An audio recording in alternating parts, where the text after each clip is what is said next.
Merci, Madame la Présidente, Monsieur le Ministre, mes chers collègues. Je voudrais d'abord excuser Marie-Pierre Monnier, qui s'intéresse, vous le savez, au patrimoine, mais malheureusement, elle ne peut pas être des nôtres ce matin.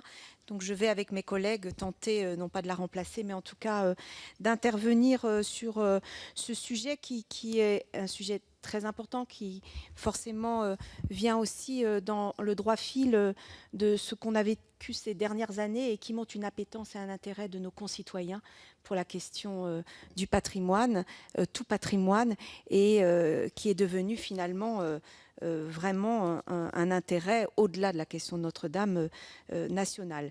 Et quand il s'agit de valoriser et de protéger, on ne peut que s'en réjouir. Et donc je voudrais saluer la proposition de loi de notre collègue Dominique Vérien, qui vient finalement à point nommé, qui est bienvenue dans ce contexte et qui, dans ses objectifs à la fois de moderniser cet outil, mais bien évidemment, au-delà de le moderniser, de le mettre un peu dans le 21e siècle, c'est-à-dire dans les enjeux d'aujourd'hui.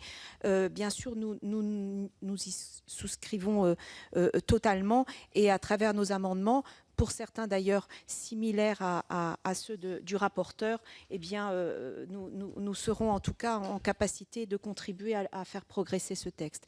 Quelques mots pour vous dire simplement que finalement, à travers cela, et je serai brève, mais c'est la question du concept de ruralité aussi qui émerge. Et c'est vrai que de passer de 2000 habitants à 20 000, je comprends, et ça vient en cohérence avec un certain nombre de projets du gouvernement que nous soutenons sur la revitalisation des cœurs de ville, cœurs de bourg, et tout ça est très cohérent. Mais la question de la ruralité est pour moi vraiment une question au fond, parce que finalement, qu'est-ce que c'est que la ruralité aujourd'hui de notre 21e siècle? Qu'est-ce qu'on appelle ruralité? Et c'est vrai qu'à travers cette proposition de loi, on peut s'interroger sur le périmètre. Notre collègue tout à l'heure disait on pourrait élargir au-delà des 20 000, parce que finalement, c'est l'environnement qui est important. Et dans la qualité de notre environnement, c'est aussi notre vivre ensemble, parce que les gens sont attachés à cela, et c'est la qualité de notre vie en commun. Et alors, il y a les dispositifs, bien sûr, qu'il nous faut absolument valider. Je voudrais simplement dire que je comprends qu'on aille finalement au-delà de 20 000, mais la question du périurbain, est-ce qu'on est en rural? Enfin, est-ce que dans une métropole, autour d'une métropole, il y a des petites communes qui sont un peu loin? Pour moi, ils sont dans la ruralité, alors même qu'ils sont finalement dans une grande métropole. Enfin, il y a toutes ces questions qui se posent.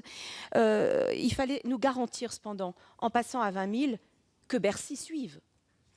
Parce que si c'est pour augmenter et qu'après la Fondation du patrimoine et l'ensemble des acteurs se retrouvent dans la difficulté de faire un choix, et ce choix au détriment du petit patrimoine rural, finalement, on n'en serait pas, voilà, on serait pas satisfait.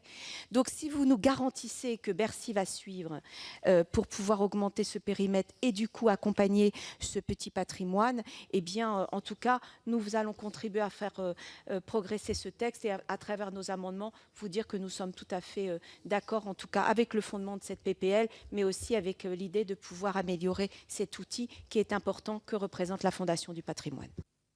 Merci. Je donne la parole à votre voisin pour le groupe CRC, Monsieur Ouzoulia. Merci Madame la Présidente, Monsieur le Ministre.